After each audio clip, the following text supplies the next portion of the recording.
os riscos psicossociais cognitivos ou os distúrbios psicossociais cognitivos sempre vão aparecer quando tiver um desequilíbrio entre as 3 dimensões do trabalhador. Quais são essas 3 dimensões? A primeira dimensão é sobre as próprias exigências do trabalhador, é o trabalhador. A segunda dimensão é a organização, a empresa em si.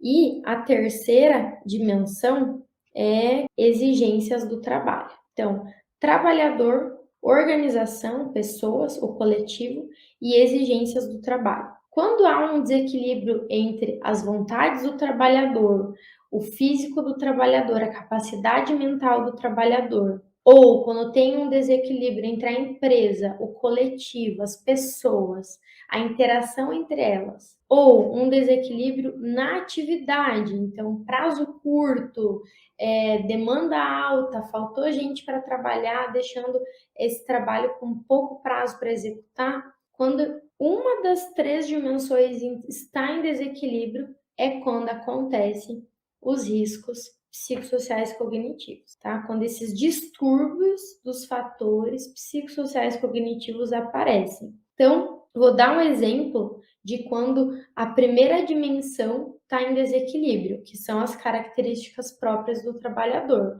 A saúde mental dele, física, as capacidades individuais dele, os seus valores. Então, por exemplo, para conseguir completar uma atividade, uma tarefa, o trabalhador ignora seus valores, seus princípios, ou a sua capacidade mental ou física. Está acontecendo um desequilíbrio. Vai ter um desequilíbrio, vai começar a surgir riscos psicossociais cognitivos. Um outro exemplo, para conseguir completar uma tarefa, uma atividade, ele tem que ignorar a segunda dimensão do trabalho, que é o coletivo, as pessoas, a organização.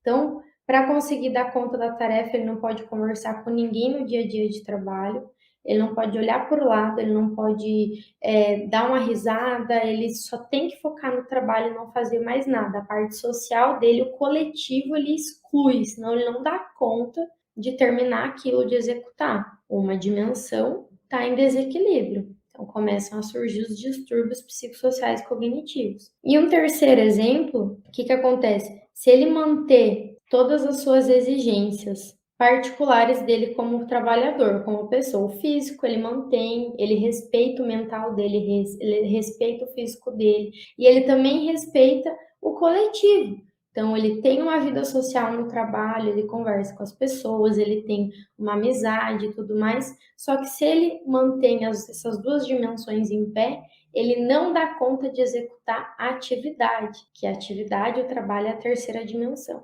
Isso causa frustração. Então, para conseguir equilibrar as 2 dimensões, ele, como pessoa e suas capacidades, e o coletivo social da empresa, ele não dá conta de terminar as tarefas, se ele colocar essas 2 dimensões como pilares em primeiro lugar. Então, também tem um desequilíbrio.